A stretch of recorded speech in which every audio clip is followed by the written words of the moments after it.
യേശു കർത്താവിൻ്റെ നാമത്തിലുള്ള സ്നേഹവന്ദനം. ഇന്ന് പ്രാരംഭമായി നമുക്ക് അപ്പോസ്തലനായ പൗലോസ് റോമാ സഭയ്ക്ക് എഴുതിയ ലേഖനം അതിൻ്റെ 14:17 എന്ന് വായിക്കും. റോമൻസ് 14:17 ശുഭാഷ വായിച്ചാൽ, ദൈവരാജ്യം ഭക്ഷണവും പാനീയവുമല്ല, നീതിയും സമാധാനവും പരിശുദ്ധാത്മാവിലുള്ള സന്തോഷവും അത്രേ. ദൈവരാജ്യം എന്നത് ഭക്ഷണവും പാനീയവുമല്ല, ഇത് രണ്ടും വിസിബിൾ തിങ് ആണ്. എന്തോ വിസിബിൾ തിങ് എന്ന് പറഞ്ഞാൽ ദൃശ്യമായ വസ്തുതകളാണ്, സ്പർശിച്ച് തൊട്ട് കാണിച്ച് ദാണ്ട എന്ന് പറയാവുന്ന തലത്തിലുള്ള വസ്തുക്കളാണ്. എന്നാൽ ഇവയല്ല, അങ്ങനൊരു ഒബ്ജക്റ്റ് അല്ല, അങ്ങനൊരു വസ്തുതയല്ല ദൈവരാജ്യം എന്ന് പറയുന്നത്. പിന്നെന്താണ്? അതൊരു അനുഭവമാണ്. എന്താണ് അനുഭവം? ഒന്നിനു വായിച്ച്, ദൈവരാജ്യം ഭക്ഷണവും പാനീയവുമല്ല, നീതി. ഫസ്റ്റ് തിങ്, നീതി. നീതികെട്ട ലോകത്ത് ജനം നീതിക്ക് വേണ്ടി അലഞ്ഞുകൊണ്ടിരിക്കുകയാണ്. ഹല്ലേലൂയ. നീതി ലഭിക്കുമെന്ന് ചിന്തിച്ച് ചില ആളുകളിൽ ആശ്രയം വെക്കും. നീതി നടപ്പാക്കുവാൻ നിശ്ചയിക്കപ്പെട്ടവരെന്ന് പറയുന്നവർ പോലും നീതികൾ പ്രവർത്തിക്കുന്നത് നമ്മൾ കാണുന്നു. അനീതിയുടെ ഒരു ലോകം. കുടുംബത്തിനകത്ത് സംരക്ഷകരായി നിൽക്കേണ്ടവർ കുടുംബങ്ങളെ തകർത്ത് കളയുന്ന അനുഭവം. അപ്പൻ, അമ്മ, മക്കൾ, കുഞ്ഞുങ്ങൾ എന്നൊക്കെ പറയുന്നതിനകത്ത് വലിയ മൂല്യബോധങ്ങൾ ഉണ്ടായിരുന്ന ഒരു നാള്, ആ നാളിന്ന് മാറിക്കൊണ്ടിരിക്കുകയാണ്. അതിനകത്തൊന്നും ഒരടിത്തറയില്ല എന്ന് വാദിക്കുന്ന സംസ്കാരം, അതിന്റെ ആഫ്റ്റർ എഫക്ട്, അതിന്റെ അനന്തരഫലം ഇന്ന് യുവതലമുറ അനുഭവിച്ചുകൊണ്ടിരിക്കുകയാണ്, കുടുംബങ്ങൾ അനുഭവിച്ചുകൊണ്ടിരിക്കുകയാണ്. ഹല്ലേലൂയ. വളരെ ശ്രേഷ്ഠമെന്ന് കണക്കാക്കപ്പെടുന്ന കുടുംബം, ഭാര്യ ഭർത്തൃ ബന്ധം, വിവാഹം, ഇതിനൊന്നും ഒരു അടിത്തറയില്ല എന്ന വാദഗതി, വിവാഹം കൂടാതെ ജീവിക്കാമെന്ന സംവിധാനം, തലമുറ വേണ്ട എന്ന ചിന്താഗതി. ഹല്ലേലൂയ. തലമുറകളോട് പോലും നീതിയുക്തമായത് പ്രവർത്തിക്കാൻ പറ്റാത്ത മാതാപിതാക്കൾ, മൃഗങ്ങൾക്ക് തുല്യമായ ജീവിതം നയിച്ച് തങ്ങൾ മൃഗങ്ങൾ പരിണമിച്ചു വന്നതാണ് എന്ന് സമർത്ഥിക്കുവാൻ ആഗ്രഹിക്കുന്ന ചിന്തകന്മാരുടെ ആശയങ്ങളിലേക്ക് വഴുതി വീണ പൈശാചികമായ ഒരു വലിയ സംവിധാനം ഇന്ന് ലോകത്തിൽ കാണുകയാണ്. ഹല്ലേലൂയ. എന്നാൽ മറുഭാഗത്ത് മതത്തിന്റെ പേരിൽ കൊല്ലും കൊലയും നടത്തുന്നവർ, ദൈവത്തിന്റെ പേരിൽ വെട്ടും കുത്തും കൊല്ലും കൊലയും നടത്തുന്ന സമൂഹങ്ങൾ. അവിടെ തന്നെ ഒരു യുക്തിചിന്ത, യുക്തി കൊണ്ട് വിഷയങ്ങളെ അളക്കുന്ന ഒരു വ്യക്തിയുടെ പ്രസംഗം ഞാൻ കേട്ടപ്പോൾ, ഞാൻ അങ്ങനെയുള്ള പ്രസംഗങ്ങൾ കേൾക്കുന്ന വ്യക്തിയാണ്. കാരണം ഞാൻ അതിനകത്തൊക്കെ പ്രവർത്തിച്ച ഒരാളാണ്. അതുകൊണ്ട് തന്നെ ഞാൻ അങ്ങനെയുള്ള പ്രസംഗങ്ങൾ ഇന്നും കേൾക്കാറുണ്ട്. അപ്പൊ യുക്തി കൊണ്ട് വിഷയങ്ങളെ വിശകലനം ചെയ്യുന്ന ഒരു വ്യക്തിയുടെ പ്രസംഗത്തിൽ ഇപ്രകാരം അദ്ദേഹം ചോദിച്ചൊരു ചോദ്യം, അത് പ്രസക്തമാണെന്ന് എനിക്കുള്ളിൽ ഇപ്പോഴും ബോധ്യമുണ്ട്. കാരണം നീ സേവിക്കുന്ന, നീ ആരാധിക്കുന്ന നിന്റെ ദൈവത്തിനല്ല ദൈവങ്ങൾക്ക് ശക്തി ഉണ്ടെങ്കിൽ, അതാണ് ശരിയെങ്കിൽ, അതിന് വിരോധമായി എഴുന്നേൽക്കുന്നതിനെ ആ ദൈവത്തിനും ആ ദൈവസങ്കല്പങ്ങൾക്കും ഡീൽ ചെയ്യാവുന്നതേ ഉള്ളൂ. എന്തിന് മനുഷ്യരായ നിങ്ങൾ ആയുധങ്ങളേന്തി മറ്റ് സമൂഹങ്ങളെ ഇല്ലാതാക്കാൻ ശ്രമം നടത്തുന്നു? ഇപ്പൊ ദൈവം ക്രൂരത ചെയ്യിപ്പിച്ച് ആസ്വദിക്കുന്ന ഒരുവനാണോ? ആ യുക്തി കൊണ്ട് വിഷയങ്ങളെ അളക്കുന്ന വ്യക്തി ചോദിച്ച ചോദ്യം പ്രസക്തമല്ലേ? ഹല്ലേലൂയ. ഞാൻ സേവിക്കുന്ന എന്റെ യേശു കർത്താവ് തന്റെ ചങ്കിലെ അവസാനമുള്ള രക്തം വരെ ഊറ്റിത്തന്നവനാണ്. അവൻ രക്തദാഹിയല്ല, മറ്റു സമൂഹങ്ങളെ കൊന്നെടുക്കുന്നത് കാണുവാൻ കൊതിക്കുന്നവനല്ല. രോഗത്താൽ, ഭാരത്താൽ, പ്രയാസങ്ങളാൽ നിറയപ്പെട്ടവരെ തന്നിലേക്ക് വിളിക്കുന്നവൻ. വരിക, എന്റെ അടുത്തേക്ക് വരിക, ഭാരം ചുമക്കുന്നവരെ, മർദ്ദിതരെ, പീഡിതരെ, നിന്ദിതരെ എന്റെ അടുത്തേക്ക് വരിക. പാപഭാരത്താൽ കഴിഞ്ഞുകൂടുന്നവരെ, സമൂഹം ഭ്രഷ്ട് കൽപ്പിച്ചവരെ, നിങ്ങൾ എന്റെ അടുത്തേക്ക് വരിക. ഞാൻ നിങ്ങൾക്ക് നീതി നൽകും. നീതിമാനായ ഒരുവൻ സമാധാനവും സന്തോഷവും നീതിയും നൽകുന്നതിനു വേണ്ടി ഓരോരുത്തരെയും മാടി വിളിക്കുക.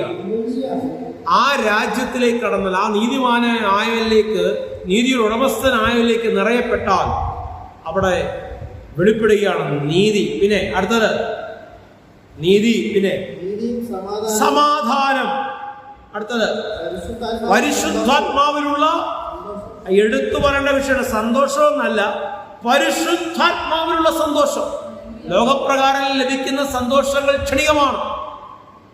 പല സന്തോഷങ്ങളും നിത്യമായ ദുഃഖത്തിലേക്കും വലിയ പ്രശ്നങ്ങളിലേക്കും ജനത്തെ കൊണ്ടെത്തിക്കുന്നു എന്നുള്ള വാർത്തകൾ നമ്മൾ കാണുന്നുണ്ട്, അല്ലേ? അതിൽ ജടികമായ സുഖങ്ങൾക്ക് സന്തോഷങ്ങൾക്കും പോയി വീണുപോയ, വിവിധ രോഗങ്ങളാൽ അടിമപ്പെട്ടു പോയ, തകർന്നുപോയ ഒരുപാട് പേരുടെ കഥകൾ, അനുഭവങ്ങൾ, വസ്തുതകൾ നമുക്കറിയാം. എന്നാൽ പരിശുദ്ധാത്മാവിലൂടെ ലഭിക്കുന്ന സന്തോഷം അത് നിലനിൽക്കുന്നതാണ്. അപ്പൊ നീതി, സമാധാനം, പരിശുദ്ധാത്മാവിലുള്ള സന്തോഷം. ഹല്ലേലൂയ. ഇതെവിടെയുണ്ടോ അവിടെ ദൈവരാജ്യമുണ്ട്. ഇതെവിടെയുണ്ടോ അവിടെ ദൈവരാജ്യമുണ്ട്. ഇതത്രേ ദൈവരാജ്യം. മനസ്സിലാക്കുന്ന കർത്താവിനെ സ്തുതിച്ചാട്ട്. ലൂക്കോസ് 17:21 വേഗം വായിച്ചാട്ട്. ലൂക്കോസ് 17:21. ഇതാ ഇവിടെയെന്നു അതാ അവിടെയെന്നു പറയുകയില്ല. ദൈവരാജ്യം നിങ്ങളുടെ ഇടയിൽ തന്നെ ഉണ്ട്. ഹല്ലേലൂയ. അയ്യോ, ഈ വക്രത നിറഞ്ഞ, അല്ലെ, പഴയ നിയമത്തിൽ ഒരു പ്രവാചകൻ പറഞ്ഞ വാക്ക, ദുഷ്ടത നിറഞ്ഞ, വഞ്ചന നിറഞ്ഞ, ഹല്ലേലൂയ, ഒരു സമൂഹത്തിന്റെ നടുവിൽ എനിക്ക് എങ്ങനെ നിൽക്കാൻ കഴിയും? ഞാൻ ഇന്നതല്ലേ, ഞാൻ ഏറി നിന്നാൽ ഇത്ര, ആ വാക്കുകളും ഞാൻ അതുപോലെ ഉച്ചരിക്കുന്നില്ല. അപ്പോൾ തമ്പുരാനിന് മറുപടി വന്നതാ, ഞാൻ നിന്നെ ആരാക്കി മാറ്റും? മെതിവണ്ടിയാക്കി മാറ്റുമെന്നേ. നിന്റെ നാവിൽ ഞാൻ എന്റെ അഭിഷേകം പകരും. എന്തു പ്രവർത്തിക്കണം, എങ്ങനെ പ്രവർത്തിക്കണം, എങ്ങനെ ജീവിക്കണമെന്ന് ഞാൻ നിനക്ക് ഉപദേശിച്ചു തരും. ഹല്ലേലൂയ. അപ്പം നല്ലൊരു ഉപദേശം നൽകി തിന്മയുടെ ആധിപത്യത്തിൽ നിന്നും നിങ്ങളെ മോചിപ്പിച്ച് അവന്റെ രാജ്യത്തിൽ ഉറപ്പിച്ച് നമ്മളെ നിർത്തിയിരിക്കുക. ഹല്ലേലൂയ. ലോകത്തിൻ്റെതായ വിഷയങ്ങൾ എന്തു വന്നാലും ഞാൻ ഭാരപ്പെടുകയില്ല, ഞാൻ ഭയപ്പെടുകയില്ല. കാരണം ലോകത്തിന് എന്നെ തകർക്കാൻ കഴിയത്തില്ല. മരണത്തെ ജയിച്ചവൻ, പാതാള ഗോപുരങ്ങളെ തകർത്തവൻ എന്റെ ഉപനിധി, അവനെ തമ്പുരാൻ, അവനെ അപ്പൻ. ഹല്ലേലൂയ. എന്റെ ദൈവം എന്നെ ഒരു നാൾ കൈവിടുകയില്ല, അവനെ ഉപേക്ഷിക്കുകയില്ല. അങ്ങനെ ഒരു വ്യക്തിക്ക് പറയാൻ എപ്പോൾ കഴിയുന്നു? ഒരു വ്യക്തിക്ക് എപ്പോൾ അങ്ങനെ പറയുവാൻ സാധിക്കുന്നു? ഉറപ്പിച്ചോ, അവൻ ദൈവരാജ്യത്തിന്റെ അകത്ത്.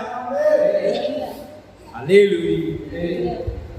മത്തായിയുടെ സുവിശേഷം 6-ാം അധ്യായം അതിന്റെ 31 മുതൽ 33 വരെയുള്ള വാക്യങ്ങൾ. മത്തായി 6:31 മുതൽ 33 വരെയുള്ള വാക്യങ്ങൾ വായിച്ചാണ്. ആകയാൽ നാം എന്തു തിന്നും, എന്തു കുടിക്കും, എന്തൊടുക്കും എന്നിങ്ങനെ നിങ്ങൾ വിചാരപ്പെടരുത്. നമ്മുടെ വിചാരങ്ങളെല്ലാം ഭക്ഷണം, അല്ലെ, വസ്ത്രം, പാർപ്പിടം, ഈ വിഷയങ്ങളാണ് നമ്മുടെ പ്രൈമറി നീഡ്സ് ആണ് ഇവയല്ലേ, അല്ലേ? ഇവയെ ചൊല്ലി നമ്മൾ ഒത്തിരി, പിന്നെ അത് കഴിഞ്ഞാണ് എൻ്റെ ബാക്കിയുള്ള കാര്യങ്ങൾ. എൻ്റെ കുഞ്ഞുങ്ങൾ എന്ത് കഴിക്കും, എൻ്റെ കുഞ്ഞുങ്ങളുടെ കാര്യം എങ്ങനെയാകും, നല്ലൊരു ഭവനം ചമയ്ക്കണം, അല്ലേ? ഈ വക കാര്യങ്ങളെ ചൊല്ലി ഒത്തിരി ടെൻഷൻ. തുടങ്ങി വെച്ച പണികളൊന്നും പൂർത്തിയാകുന്നില്ല, തുടങ്ങി വെച്ച കാര്യങ്ങളൊന്നും സക്സസ് ആകുന്നില്ല. എൻ്റെ ദൈവമേ, എങ്ങനെ? Hallelujah, hallelujah. വചനം പറയുന്നു, ഇതിനെ ചൊല്ലി നിങ്ങൾ എന്ത് ചെയ്യരുത്, വിചാരപ്പെടരുതെന്ന്. എന്താ അങ്ങനെ പറഞ്ഞത്? ഇവയൊക്കെ നിനക്ക് ഒരുക്കി തരുന്ന നല്ലൊരു ദൈവം നിനക്കുണ്ടെന്നുള്ള ബോധം അകത്തുണ്ടാകട്ടെ. തക്ക സമയത്ത് ജീവനും ഭക്തിക്കും വേണ്ടിയ സകലതും എന്റെ ദൈവം എനിക്ക് നൽകി തരുവാൻ മതിയായവനത്രേ. ആ ബോധ്യമുള്ളവർ കരങ്ങളെ തട്ടി ദൈവത്തിന്റെ ശക്തിയോടെ സ്തുതിച്ചോട്ട് ഹല്ലേലൂയ. അവൻ ഒരു നാളും നിന്നെ കൈവിടുകയില്ല, അവൻ നിന്നെ ഉപേക്ഷിക്കുകയില്ല. ഹല്ലേലൂയ. വായിച്ചാൽ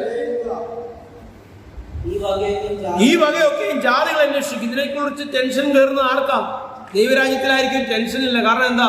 ഇതൊക്കെ എന്റെ അപ്പ എനിക്ക് തരുവാൻ മതിയായവനാണ്. വായിച്ചു. സ്വർഗസ്ഥനായ നിങ്ങളുടെ പിതാവ് ഇതൊക്കെ നിങ്ങൾക്ക് ആവശ്യമെന്ന് അറിയുന്നു. അല്ലേ? ഒരു പിതാവ്, ലോകപ്രകാരം ഒരു പിതാവിന് തൻ്റെ മക്കൾക്ക് എന്താണ് ആവശ്യമെന്നൊരു തിരിച്ചറിവുണ്ടല്ലേ? അവർ ആവശ്യങ്ങൾ എന്താണെന്നൊരു പിതാവിന് അറിയും. അപ്രകാരമാണെങ്കിൽ ദോഷികളായ നമുക്ക് നമ്മുടെ മക്കളെക്കുറിച്ച് ചിന്തയുണ്ടെങ്കിൽ നല്ലവനായ ദൈവം, നല്ലവനായ പിതാവ്, നല്ലവനായ കർത്താവ് നമ്മുടെ ജീവിതത്തിൽ എത്രയധികം നന്മകൾ തരും. നമ്മുടെ ആവശ്യങ്ങൾ കണ്ടിട്ട് മിണ്ടാതെ പോകുന്ന ഒരുവനല്ല അവൻ. നമ്മുടെ ആവശ്യങ്ങൾ അറിഞ്ഞ് നമ്മുടെ ജീവിതത്തിൽ വലുത് ചെയ്യുവാൻ ശക്തിയുള്ളവനത്രേ. ഹല്ലേലൂയ. ആ വാക്യം പൂർണ്ണമായി വായിച്ചു. അപ്പൊ ഇതൊക്കെ നേടണമെങ്കിൽ ഒറ്റ വിഷയമുള്ളൂ. എന്താണ്? ഒന്നിനെക്കുറിച്ചും ടെൻഷൻ ഇല്ലാതെ എല്ലാ കാര്യങ്ങളും ശുഭവും സുഖവുമായി മാറണമെങ്കിൽ ഒറ്റ വിഷയമുള്ളൂ. എന്താ? നിയമം മാറും, ചട്ടം മാറും. ഭരിക്കുന്നവന്റെ ഇംഗിതമനുസരിച്ച് എല്ലാ സംവിധാനങ്ങൾക്കും വ്യത്യാസം വരും. ഹല്ലേലൂയ. ആരെന്തൊക്കെ കൊണ്ടുവന്നാലും, ഏതൊക്കെ സംവിധാനങ്ങൾ മാറി മറിഞ്ഞു വന്നാലും, എനിക്കുള്ളതിനും എനിക്ക് എന്നെയും തൊടുവാൻ ദുഷ്ടന് കഴിയത്തില്ലെന്ന് പറയണമെങ്കിൽ നീ ദൈവത്തിന്റെ രാജ്യം എന്താണെന്ന് അറിയണം. ആ രാജ്യത്തിന് നീ ബലപ്പെടണം. ഹല്ലേലൂയ. മുമ്പേ അവന്റെ രാജ്യവും നീതിയും കേട്ടോ. Seek the kingdom of God. ദൈവരാജ്യം അന്വേഷിക്കും. എന്താ അന്വേഷിക്കണ്ടേ? അല്ലേ? ചില കാര്യങ്ങൾ അന്വേഷിച്ച് ചിലത് യാത്ര ചെയ്യാം. അന്വേഷിച്ചൊരു സ്ഥലത്ത് പോയി അവിടെ ചെന്ന് ശരിക്കങ്ങ് അന്വേഷിച്ച് സന്തോഷിച്ചു. പിന്നെ എണ്ണിച്ച് നടക്കാൻ വയ്യാത്ത പരുവത്തിലായി. അത് കഴിഞ്ഞപ്പോൾ അടുത്ത യാത്രയായി. അന്വേഷിക്കില്ല. ഞാൻ യാത്ര ചെയ്തു. നീ ദൈവത്തിന്റെ മഹത്വം പറഞ്ഞ് മര്യാദയ്ക്ക് അടങ്ങുകയും ചെയ്യും. ദൈവം നിനക്ക് ജീവിതത്തിൽ നല്ലത് ചെയ്തു തരുവാൻ വിശ്വസ്തനാണെന്ന് പറഞ്ഞ് നീ നിന്റെ എഫോർട്ട് അങ്ങ് ഒഴിവാക്കും. ദൈവം പട്ടണം കാവൽ ചെയ്യുന്നില്ലെങ്കിൽ കാവൽക്കാരൻ വ്രതാ ജാഗരിക്കുന്ന വചനം പറയും. അല്ലേ? അങ്ങനല്ലേ? ഹല്ലേലൂയ. തമ്പുരാൻ വീട് പണിയുന്നില്ലെങ്കിൽ പണിയുന്നവർ വ്രതാ കിടന്ന് പണിയുക. Hard work. റിസൾട്ട് എന്തോ? Big zero. ഈ സീറോട് ഇപ്പറേ അക്കങ്ങൾ വരണമെങ്കിൽ, ഈ സീറോട് ഇപ്പറേ അക്കങ്ങൾ വന്ന് മൂല്യമുള്ളതായി നിന്റെ പ്രവർത്തനങ്ങൾ മാറണമെങ്കിൽ ഒരുവന്റെ പ്രവൃത്തി നിന്റെ ജീവിതത്തിൽ വെളിപ്പെടണം. അവന്റെ രാജ്യം, അവന്റെ മഹത്വം നിന്റെ ജീവിതത്തിൽ വെളിപ്പെട്ടാൽ നിന്റെ സ്ഥിതിക്ക് ഒരു വ്യത്യാസം ഉണ്ടാകുക തന്നെ ചെയ്യും.